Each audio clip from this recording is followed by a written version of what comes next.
Welcome to the show. Thank you. I want to start out by apologizing. We had a rough time this morning. We didn't we not? sure did. Oh my gosh, we were working on a lot of different things. Computer programs didn't work out. We had a few crashes, but luckily you have been in this industry and you know, because I mean that's what I was worried about. I was like, you know what? If it would have been any other guest, they would have thought, oh, this is what you always do.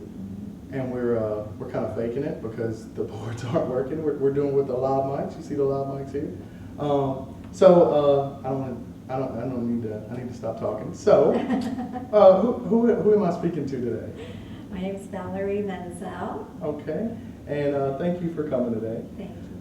And what I wanted to do, my guests, they always start out with a topic to kick off the conversation. So, and I do know a little bit more about this guest than usual. So if she even gets to where she's acting a little humble, I'm gonna pull out some things on her. Oh, like you forgot to talk about this, and you didn't talk about this. So, what was your topic for today? Well, I'm going to talk about the Gallup Strength Center. Okay. I think I mentioned to you that I'm a Gallup trained coach. Okay. And Gallup has been around for like 30 years. There's all this research, and it's an assessment that determines your strengths. You know, what you're best at. And their whole premise is Really? figure out what you're best at and then soar with it. You know, don't bother wasting your time trying to fix what's wrong with you. Right. You know, right. and you know, we have this whole mentality, especially in the corporate world, and that's what drove me crazy when I was in the corporate world. Yes. Those performance reviews where they're always like, oh, this is what you got to work on, this is what you need to improve, this is what's wrong with you. Right. This whole thing, this whole premise is figure out what's great about you and then partner with people who have what you don't have, because together you'll be amazing and you'll be even more productive, right? So I got very excited about the whole thing. I took it by chance. It's like $10 online. You can take the assessment. They have great tools online. They have a whole website. They have a whole YouTube channel. Oh, wow. And I got involved in the program because I enjoyed it so much and I really embraced it. And I thought, this is great. This is exactly what I believe in. You know, just figuring out what you do best and then running with it, you know. Right. And so I became a coach for the program, and we have one called Living Your Strengths over at St. Matt's. They have a 6-week course that you take like once a week with a small group, or you can do a half-day seminar. They also have it for teens, which is amazing. Because imagine if you had taken an assessment as a teenager and then went to college, knowing what you're best at, knowing, because it's what it teaches you is how you naturally think, perceive, act, you know, how you're wired, right? Right. I could beat my head in that wall until doomsday, and I'll never be an astrophysicist because that's just not who I am. Right. You know, it's not what I'm good at. It's not how I'm wired. It's not me playing to my strengths. Wow. So I love that. Yeah. So what it does is it breaks them down. There's 34. But everyone has them in various degrees, but they're, you know, in different orders. Right. And everyone is so unique that I think that the statistic is like 1 in 33 billion or something chance that somebody else will have the same exact order as you will. It's mind-boggling. You know, and I was thinking the 34 billion, I was like, wow, that's a lot. But before you said the number, I remember my buddy saying something about the alphabet. It's only 26 letters. But the chances of you getting the same combination, like, is 1 in, I mean, it's like our language. You know, I mean, there's so many words. Yeah. So it's got, but so you have 34. It's longer than the alphabet. Right. And so you have that many combinations where basically nobody living on this planet will have the same one as you. Exactly. It'd be very rare. That's amazing. It's kind of, it either is like an aha for people and they have an epiphany, you know, yes, or it's very validating where you're going, well, that's why I do things the way I do. No wonder, you know, yes. And you feel like, okay, because the idea is that everybody is so unique and we all have something really wonderful about each of us.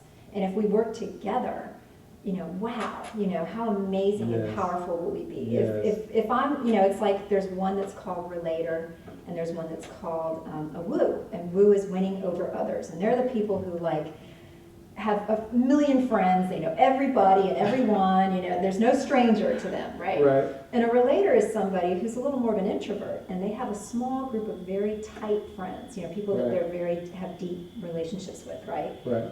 So I'm a relator, and I hate going to networking events. Hate it. Because, you know, I'm like a little nervous and shy about meeting people, but a woo loves that. So the two of them going together make a perfect synergy, right? Wow. Because a relator walks into the room going, gosh, I hope I know somebody here so I have someone to talk to. And the woo's walking in going, man, this is so great. I've got a ton of new people to meet. I hope I don't know anyone. I want to meet everybody. You know, that's a woo. Oh. Yeah, you're a woo, for sure. We would be great at a networking party. Yes. But that's the idea. You know, if you partner with somebody who has what you don't have, they help you. And the other thing is, it not only teaches you what's great about you or what your strengths are, but it helps you understand other people. So when you're working together in a team, right, even in a family dynamic, it's really helpful to understand where the other person is coming from and how they're wired and what they're good at. right. So that's why Gallup is used for coaching in corporations. It's huge in coaching. They use it in all kinds of capacities, in small groups, big teams. It's a corporate training tool. And what's some of this? I mean, just some of the reactions, like from people who you've seen take the test. I know you took it first, but when you took it, I mean, what prompted you to take it? Well, I've always loved psychology, loved it, and I always love understanding like how the brain ticks and what makes people work the way they do. So I've always loved psychology. So it was one of those kinds of things like Myers-Briggs or the DISC. You know, there's all these personality assessments. I didn't know about any of these. Yeah. These are all personality assessments that kind of teach you about yourself. And you know, whenever you're in management or something like that, they usually like to have managers take these things so they learn about themselves and how to better manage their teams and other people and blah, blah, blah.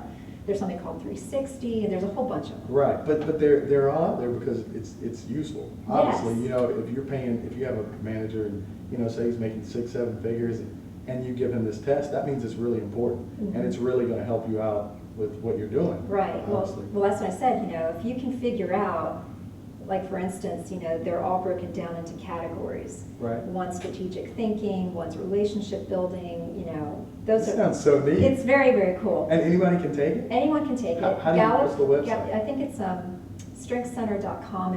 If you Google Gallup Strengths Finder, it'll come up. It's $9.99 to take the test, and you get your top 5. And the reason being is that they used to give you all 34, but people would immediately go down to the bottom of the list to see what they were worst at. You know, what's my worst one? Yeah. And the whole idea of the program is, forget about that. Yeah, look at what your best ones are, right? So they only give people the top 5. You can pay like $90 and get the whole thing. And they go through a way to sort of, you know, segment those out to figure out which ones are my middle ones, which one are my top ones, which are my little ones. But for $9.99 or whatever it is, you can get the top 5. That's so cheap. That's really the focus. And then there's a book that you can get that explains each one in depth. And in our program, you can get coached by one of the coaches for free.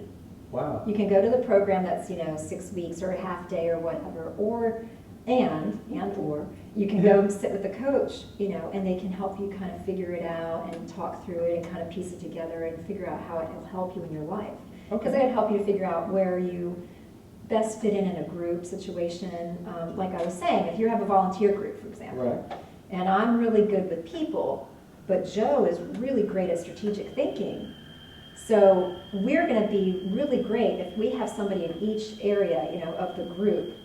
You know, this person's good at marketing. This person's good at influencing people. This person's good at strategic thinking. This person is a busybody, good, you know, worker bee. They'll get the things done. So the idea is to make a group that has one of everything, right? Because then you're going to be more efficient and more productive. Oh, definitely. Now, I know why this. I know exactly why it would be phenomenal. You know, because I'm loving hearing about this because I want to take it. But for the people who's like, I don't really want. What's the disadvantages to not knowing who you are, what you're good at? What's the disadvantages? Well, that's also what we talk about as well, is that, you know, we talk about the balcony and the basement of each one of the strengths, because you can take one of the every strength, and look at the negative side of it. This program chooses to look at the positive side of that, but there is the negative side too. Well, I'm saying the negative to not even taking the program, not even knowing what you're good at. Well, for example, there's somebody I know who was in her job search, and she was trying to figure out what to do next with herself. She took the assessment, she figured out what her strengths were, and then she went for this job interview, and she looked at the job description, and she's like, oh yeah, I guess I could do this. Right. But then she sat and she looked at her strengths next to the job description, and she's like, wait a minute, this is not a fit at all. I'm going to be miserable in this job. This is not me. So you'll be miserable at your job if you're not doing something that fits what you like to do. Well, if it's not what this is where you naturally think, act, and feel, and this is where you're going to, how you're wired. Right. So if you're going against what you're wired at, you are just not going to be as successful as you could be. You're not going to be as happy as you can be. You're not going to be a great worker because you're just going to be like a fish out of water. Yeah. Oh my God. You the whole time that you've been talking, I just bought this Einstein shirt and it's my favorite. And the only quote I remember, I mean, I've probably read a lot, but from him was talking about he said, everybody's a genius. He's like, but if you judge a fish on how it can climb a tree, you'll think it's dumb its whole life. Right. Exactly. And so that goes right. And then I read this little motivational. I have a book and it has one for every day. And it was probably a month or two ago. And it described, I wish I had it. I'm going to send it to you if I don't remember it correctly or it doesn't make sense. But it was saying how it named all these animals that went to PE in elementary school. And they said that the rabbit was not good at swimming or something. So it had to stay after class and do a bunch of swimming. But ultimately it messed up its running. So it slowed down in running and it slowed down in swimming. And then it did it with the squirrel. It was great at climbing, but it wasn't good at, I don't, but you get what I'm saying? Exactly. I'm going to send it to you because it is perfect with this because it lines up with all of how you slow down. And that was kind of where I went with, what's the disadvantages, to where you could ultimately be lower on both levels because you're a bird and you're trying to learn how to climb. Right. Exactly. You'll batter up your wings and then you won't be as good. You'll be a B average student in flying. Right. When you were an A plus. Exactly. Like in a group setting, even in a volunteer group, for example. Right. Right. If you give everybody a job, and your job is counter to everything that you're good at, you're not going to be good at it. Right. You're not going to do a good job. You're not going to be happy, and the group is not going to be as powerful or successful or efficient as it could be. There was an example of a couple that started coming to church, right? Uh-huh. They wanted to get involved, and they just both were assigned to be greeters at the door. Right. Well, to my point earlier, the wife was a woo, so she loved it. She was meeting people, having a grand old time. The husband was total opposite of her and was absolutely mortified and just miserable and didn't want to go because it wasn't what he was good at. Right. However, if they put him on a different position, which, an accounting position in the treasurer's office, he was having a great time because that's where he belonged. That's where he was comfort. Right. That's where he was successful, right? Right. But it also helps in day-to-day. For example, they have a great teen version, which I really highly recommend. It's called Teen Quest, and it's for teenagers specifically, and they have a whole website just for them, and it shows them, look, these are your strengths, these are how to use them in leadership positions, this is how to use them in relationships, this is how to figure out maybe what to major in college or what to do with your life if you're not going to college or if you are going to college. Right. So it's really helpful, it gives them tools, right? And it's a great website, but I wish I had that when I was going through high school. So exactly. They didn't have it. I mean, it was ancient, but yeah, but some schools are now doing it for middle school because they feel like if you can give those kids a leg up and also give kids that self-esteem, to exactly your point, Fred is great at math and Sally is great at English. Well, There's nothing wrong with that. You both have really wonderful talents and let's use them. Instead of trying to force Sally into a math job and Fred into, a librarian, right? Right. Well, what I did is I insisted that my son take it. He, of course, the 16-year-old boy is like, oh, Mom, please. Of course you're stupid, you don't know anything. Right. Had him take it, but it was eye-opening for me and shocking for me. Here I'm a coach. Here I know the program. I know all 34 of the strengths very well. I've been studying them, the whole thing. I was shocked by his results. Really? Absolutely shocked. First, it was like a huge moment of aha because I was like, oh my gosh, this is why we're butting heads. This is why I'm having a hard time getting through to you. This is why we fight. But also, I was like, oh, okay, I get it. This is why he gets to point, from A to B this way. And I get there a different way, which is why I can't relate and I can't understand you.